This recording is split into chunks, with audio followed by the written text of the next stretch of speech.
मुकालमे को गौर से सुने। ये मुकालमा खासकर आप लोगों के लिए है।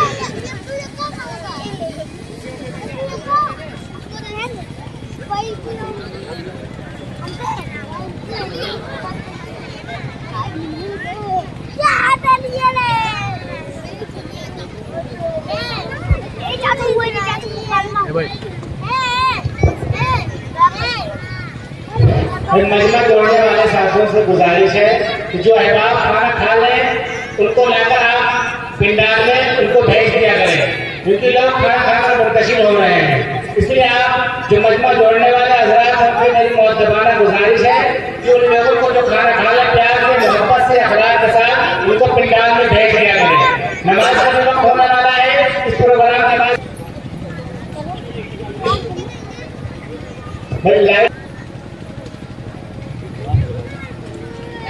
अस्सलामुअलैकुम वरहमतुल्लाहि वबरकातुहू। वालेकुम अस्सलाम वरहमतुल्लाहि वबरकातुहू। अम्मी जान, आज ऑफिस में इतना काम था, मैं तो थक गई हूँ। भाभी कहाँ है? दिखाई नहीं दे रही है। वो तो सदा सोती ही रहती है। जब भी आती हूँ भाभी तो मुझे दिखाई ही नहीं देती है। इतना थकी हुई होती हूँ, एक गिलास पानी तक नहीं पूछती है। न वक्त पर खाना मिलता है, न धुला धुलाया कपड़ा मिलता है। अभी मुझे शॉपिंग पर जाना है, मेरे कपड़े पर इस्त्री भी नहीं है, और अभी मैं क्या पहनूंगी? और मेरे ससुराल के लोग भी आ रहे हैं, सारा घर बिखरा पड़ा हुआ है। वो लोग देखेंगे तो क्या कहेंगे, तो क्या सोचेंगे?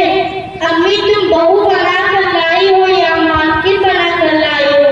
कहती है अपने कपड़े और अम्मी के कपड़े खुद ही धोया करो। आखिर इसे किस बात का गुरूर है? अम्मी तुमने तो सब पर चढ़ा कर रखा है, देखना एक दिन तुम बहुत पछताओगी। ठीक है बेटी, अभी मैं उस चुड़ैल की खबर लेती हूँ। वो मेरी बेटी को इतना तकलीफ दे रही है, वो अपने आप को समझती क्या है? अरे बहू इधर आ।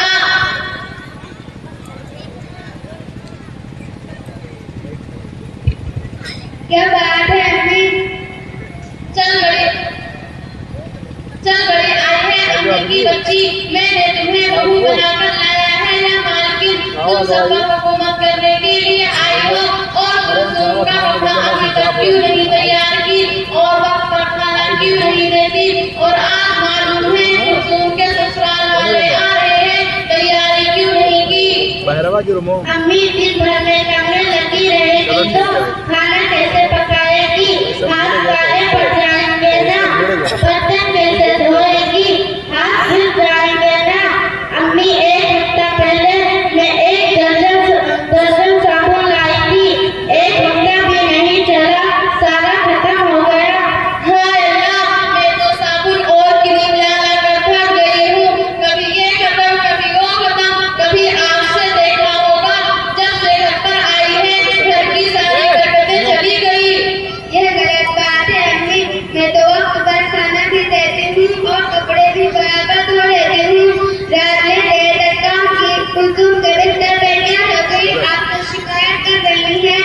अम्मी अभी मेहमान को आने में काफी टाइम है, उनके आने से पहले हमारा काम हो जाएगा, और इंशाल्लाह अगर ज्यादा काम रहा तो आप लोग भी हाथ बटा लेना, मैं इतना काम कर सकती हूँ। और रही बात साबुन और क्रीम की, तो तुम्हारा बेटा खुद ही कहता है जरा कम ढंग के रहा करो, अकेले में ही थोड़ी ना इस्तेमाल कर लेती हूँ, और आप भी और आपकी बेटी भी। अरे मनहूस, तू कौन होती है मेरी बेटी के बारे में कहने वाली? तेरा बाप ला कर देता है, एक कौड़ी का सामान लाई नहीं। मैंने समझा आएगी, करेगी, खिलाएगी, लेकिन तू तो सारे घर पर कब्जा करने के लिए आई है। अब यहाँ तेरा कुछ होने वाला नहीं। तू अपने बाप को फोन करके बोल, मुझे टीवी, फ्रिज और दहेज का सारा सामान चाहिए, और आज के बाद मेरी बेटी का बिस्तर और कोई सामान हाथ नहीं लगाना। अम्मी अब तो हुआ, मैं इस बात की माफी चाहती हूँ। मेरे शादी के वक्त मेरे माँ बाप से जितना हुआ उन्होंने दिया, अब मैं इतना नहीं ला सकती। तू क्या लाई है भिखारी? अगर एक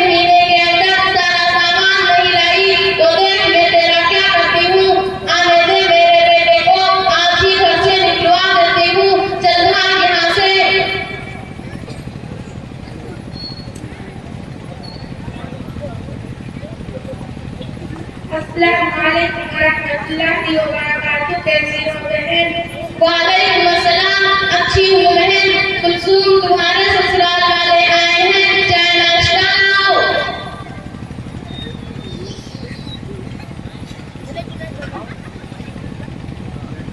अरे बहन, बर्तन बाल्टी पलंग ये सब क्या है? हमें भी क्या? ऐसी कूलर फ्रिज वॉशिंग मशीन ये सब कहाँ है? आप अपना सामान यहीं रखें और अपनी बेटी भी अच्छा रहे। नहीं, आप जाइए, नहीं हम जा रहे हैं।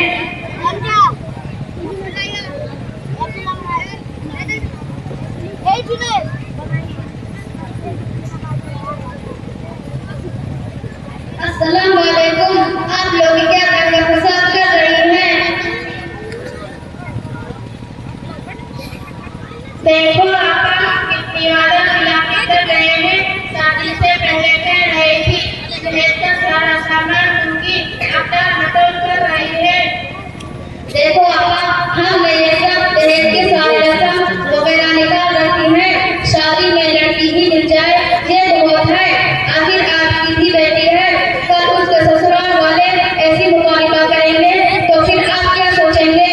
अगर ये सिलसिला चलता रहा तो एक दिन दुनिया तकलीफ से भर जाएगी और ससुराल में किसी को आराम नहीं मिलेगी। हर किसी को जितना हो कम है। ससुराल वाली ख्वाहिश हम पूरी नहीं कर पाएंगे तो कल के दिन हमारी भी बेटी भी जाएगी, उसे भी तकलीफ होगी, वो भी जहेज का ताना सुनाएगी। सबसे पहले हमें ये सोचना चाहिए कि हम जिसकी बेटी लाए हैं वो हमारी भी बेटी है। अगर हम अपनी बहू को बेटी समझेंगे तो हमारी बेटी भी बेटी समझी जाएगी। जहेज के मुतालिबा से सास बहू के झगड़े से खुद खुशी कर लेता है। 33 साल से बहू को जला दिया और मार डाल दिया और तकलीफें दी वगैरह वगैरह। आपा सुनो, जब किसी की बेटी हमारे घर बहू बनकर आती है तो हम उसे नौकरानी समझते हैं। छोटी छोटी गलती पर हम उसके खानदान वालों पर लानत गुलामत करने लगते हैं। हदीस शरीफ में आया है कि आप सल्लल्लाहु अलैहि वसल्लम ने एक जगह 3 बार कसम खाकर फरमाया, खुदा की कसम हर वो शख्स मोमिन नहीं। सहाबा ने अर्ज किया, या रसूल अल्लाह, वो कौन? आप सल्लल्लाहु अलैहि वसल्लम ने फरमाया, उनकी शरारतों से उनका पड़ोसी महफूज ना हो। और अब आप खुद सोचिए कि पड़ोसी के बारे में कितनी वईदें और आपके खानदान का एक पद बन चुका है, उसे तकलीफ देना कितना बड़ा गुनाह है।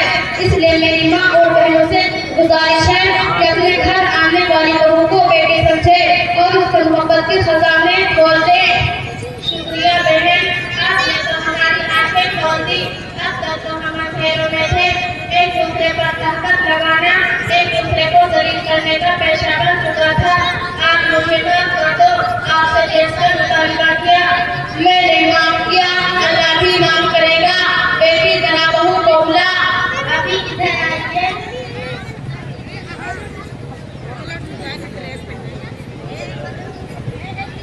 क्या बात है